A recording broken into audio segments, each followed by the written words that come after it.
Sucks Michal with some game music. Alright, so hello everyone, I'm Michal. I'm not a musician or something like that. This is my hobby. I compose music for fun. I have just basic knowledge and I feel like I can share it with you here in those 15 minutes. This tool is called Bosca Ceoil. It was created specifically for game jams to make something very simple and cool. I discovered this tool by accident because I wanted to find a tool that allows me to create MIDI music, very specific sounds that were used back in the old days of Duke Nukem 1 and 2. And this tool actually has this sound bank, or like the MIDI interpreter is making those sounds like the old sound effects cards. So I kind of found it and it's really cool for game jams, so we can go through it and create something nice. Along the lines, I will also share a few composition tips that you can use to create nicely sounding music without actually having a deep knowledge of musical theory. I don't have that myself, but yeah. So the first thing that you're going to see are these 4 tabs. You can adjust the pattern that you're going to use. This number pretty much doesn't do anything other than adding those thick lines to kind of recognize that, okay, this is my bar. But in more complicated musical softwares, it actually decides your basic note or semitone length. In this software, I wouldn't really worry about it. This is important though, the second number, because here in the arrangement, we will be using this and putting it like next to each other. And if this is 14, it will repeat every 14 basic notes. It will skip to the next one. So if I make this longer, every part of this will be 2 notes longer as well. We are going with the 4/4 pattern, so this is 4 notes per 4 beats. So 4 and 16 notes is in our pattern. We can also adjust the speed of the song. We can keep the 120 and just move on. So this is the basic thing. Then we go to instruments and we can actually set up our instruments that we're going to use for the music. You can add as many as you want. And with every instrument, you have several sound banks. It's all MIDI, so there is nothing like synthesizers or anything like that. But there is a huge amount of them, so you can just kind of explore on your own. Every bank has then sub-bank of the specific instrument, so the MIDI has like guitars and pads and other stuff. We will need, let's say, we can, I don't know, grand piano, so we can start with the guitar, electric guitar. We can also have some bass, so that can be like brass strings. We can also have drums. For drums, I really recommend the steel drums. I think that's the one, or no, wait. Drum kit here, yeah, the simple drum kit. And then you can add a bell for something to spice it up. And we can also use banjo, for example. Right, so we have our instruments set up. You can also play with this. This kind of changes the sound of the instrument or adjust its volume, but that can be done also later. So when you have an instrument, then you are just creating basic patterns. So these are listed here. Whenever you need a new pattern, you just add it. If you want to get rid of it, you drag it all the way down here, which is very intuitive and smart. Yeah, but luckily you're not doing that very often. Usually you just change the instrument and stuff. So if you're not happy with the instrument, you select it, because initially it's always like the last thing you clicked here. If I click add new, it will create it in the instrument that I've had last selected. But if I want to change it, I go left and I can just swap the instrument for the whole pattern. And simple drum kit somehow not working correctly. Oh yeah, so the simple drum kit is different. It doesn't use notes, but it kind of give you the names of so the note is pretty much the sound, but otherwise everything else works the same. So if I'm in this, I actually see the names of the notes. And then you just start creating those patterns and you arrange them together to create some music. So let's do that now. We can start, and we have electric guitar. And now I'm going to share the first tip of composition, and that is chords. I don't know how many people here are that deep into music theory, but all you need to know for now is that there are basic types of chords, and the interval is the number of semitones from the root note of the chord. So if I have like C major, I will start with the C note. Does it play? Oh no, because I need to have it here. So now I have a C note, and let's say I want to create a major chord. So then I need to be 4 intervals up. So 1, 2, 3, 4. And then I need to be 7 from the first one. So 4, 5, 6, 7. And this is a C major because the root note is C. I can also create major 7, which is the same thing, but just adding 4th note, and which is, so this is 7, 8, 9, 10, 11. And this is C major 7. Like, very easy way to create chords. And major, minor, this is like the mood that we're going with. So if you're trying to make something serious and sad, you construct minor chords and stuff like that. So let's say I create like this major, really long major chord, or it's actually a guitar, so make it more like this.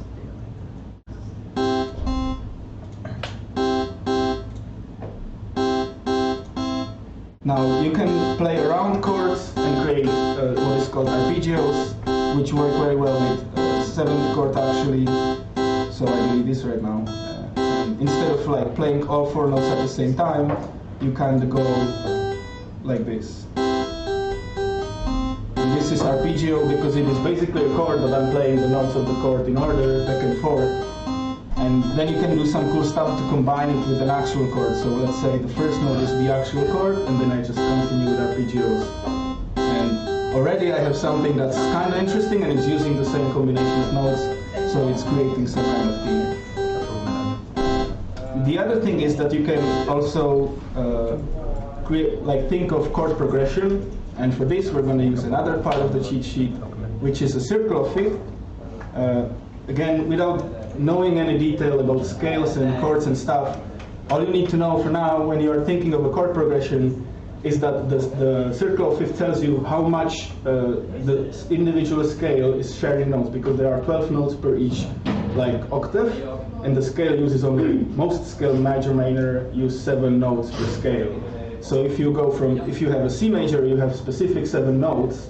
And if you go all the way down to F sharp scale, you have different 7 notes, and there are notes that are completely different than from the C major. But if you go from C major to G major, you only change one single note. So these scales are very different. The only difference is one single note in that whole scale. So the way we use this is that if I go from C major chord to G major chord, it will sound nice because these chords share a lot together. But if I go from C major to F sharp, it will be unpleasant because I'm making too big of a skip and it doesn't feel like a consistent music. So when I'm thinking of a chord progression, let's say I start at F, right? So we create F, so that's our root note. And we are creating major chords, so again, like this. And then I'm thinking, okay, what's the next? So I can go, for example, C major. So I start with C. And it's already sounding nice. And then I can go like 2, so I go to D. And now I have a choice. I can either start at D on the lower octave, or I can start at D at this octave as well. Like that's then your just artistic choice. It's still composing in the sense of circle of fifth, so you can play around with it. And then I go back to G. So I start at G again,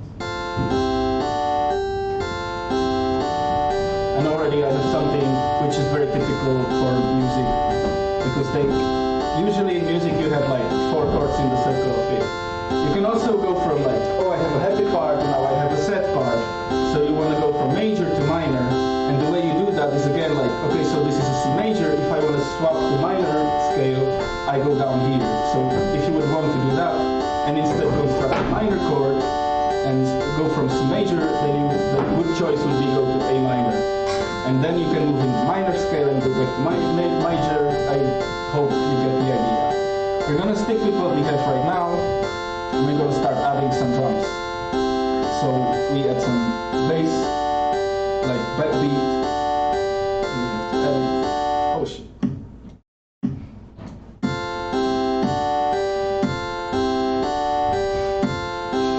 We have a backbeat, we can make it more interesting. So that's like.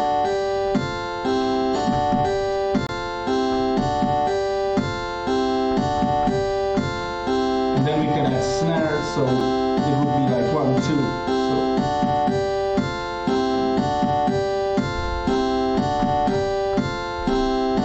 And now we can just do hi-hats, so it will be.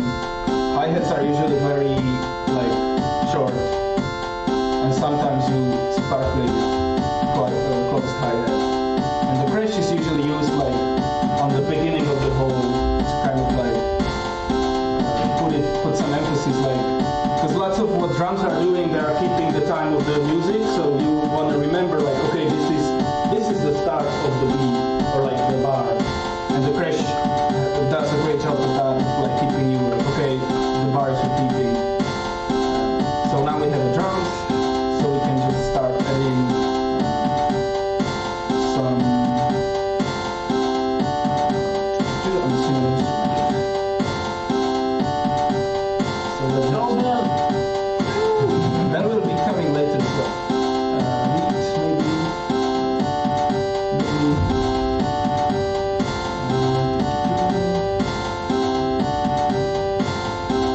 Let's try this. Let's see how it works. And we are now we are getting into melody. So we have a chord, chord progression, and we have drums. So now, what do I do when I want to construct a melody? I look at the chords and I say, okay, this is F major. So I start at that, and therefore I limit myself to the scale. And Bosca Ceoil is really good because of this part here. You can limit yourself to that scale by just selecting, okay, it's a major scale, and it's in the key of F. And now all I see are the notes of that scale. So whenever I click, I'm now making a melody in the key of F major, which is also the first chord of the chord progression, so it all nicely ties together. And now I just start adding some notes. Oh, hold on.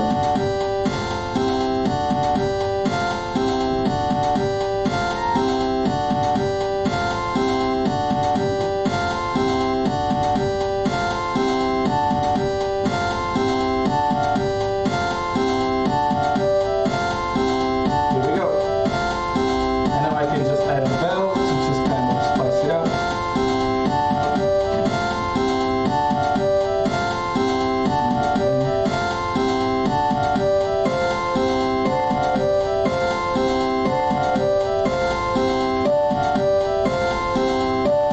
This is too, now I feel like it's too much, like the same pattern over and over, so the bell can kind of like break it. And now we can add banjo. Banjo is kind of funky, but again, I need to be in major, F major.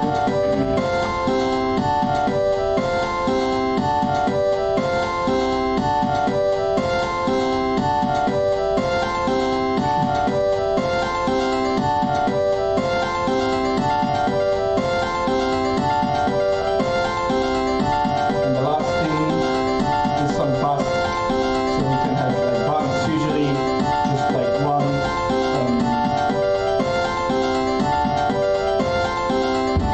note, very long one and very deep, so we can go like a few octaves lower and make it very long, large, and make it, also we can do like a power chord, which is just 2 notes in major. And we already have something. And now you can just play around and you make like different combinations. So here we come to the last part of the workshop, which is arrangement. I'm just going to delete this now. And now I have these patterns prepared. And now I can think of some composition in the whole song, not just in the specific parts. And I can establish a theme. So that's a really important concept. So, for example, one way to do it is like swap between drums and the lead guitar several times. So now, like, the listener is like, okay, there is something going on. This is the important part of the music. before I even start adding something else. So, but now, okay, I've established the theme, so let's add the Benjamin, let's say, this thing. And you can also just click like that and repeat it more quickly.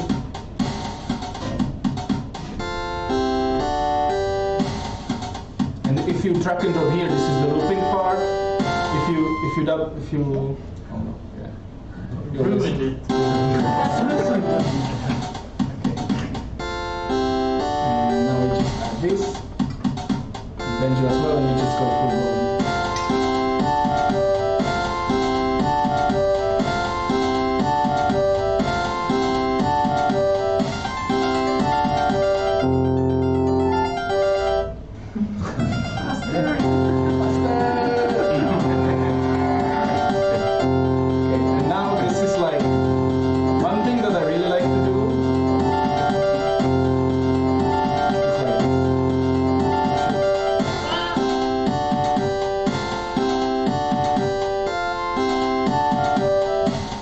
You just turn off the instrument for a while.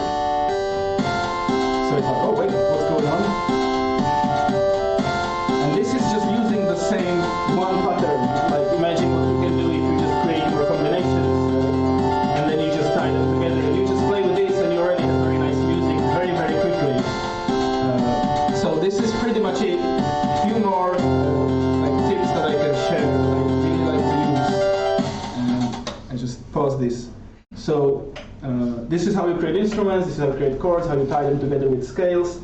Good tip is that as soon as you have the chord progression, make the melody in the same scale and root note as is, or like a key, as is the first chord of that chord progression, because you are establishing a theme and you are just keeping with it.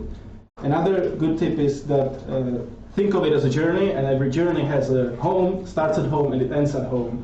So the theme that I was establishing in the beginning, one good way to end the song would be just like this.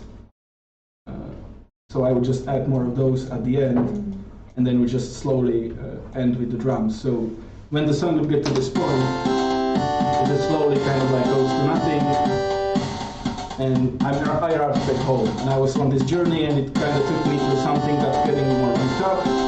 And then it kind of went silent for a while, and then it again ramped up, and then it went back home. So this is kind of like the theme of start home and have a journey, and then arrive back home. There's also a good concept of like release and tension. So lots of music does that, like it starts very calm, and then it kind of introduces some form of conflict through the musical ideas, and that's kind of more dramatic or whatever you are going with. And then you have like this tension, and then you have again, or like a release, and then you have again tension, and you repeat that several times. So that often goes through this very typical setup of like you have an intro, then you have a verse, then you have chorus, then you have verse again, then you have chorus again, and the chorus is supposed to be the release of the tension, whereas the verse is building up the tension. And if it's a pop music, it's going to be the words as well, so that's not the case here. And then you have the bridge, which is kind of like, okay, we are going back home, and then it's the outro, like, okay, we are home. And if you think about your music in terms of these sections, and you compose with these ideas in mind, you're going to create something that feels consistent and is trying to communicate something, and it's not just random sounds. And the last tip that I would share is like, try to think of those instruments as they are talking to each other, and they all play a role. So if I have the guitar, which is making those chords, that's kind of like establishing a theme, like, because if I create a major chord, I'm already saying this is like the most significant part of the music, and I'm saying it's going to be happy, especially because it's F sharp, F major, and that's kind of already has this feeling of like churches and stuff. So it's going to be very cheerful music, and that's the first thing you hear, and it's also the thing that's making up the chord. So I'm establishing electric guitar in my music is communicating the theme. But then I'm saying, okay, this is the melody, so this is communicating like maybe how am I struggling with that theme of the music, because this is like going up and down, right? So it's again like talking with the guitar. So try to look at those topics as well in your music, and you might find interesting ways to tell that journey through those musical ideas. Yeah, so that's it. That's my workshop. Thank you.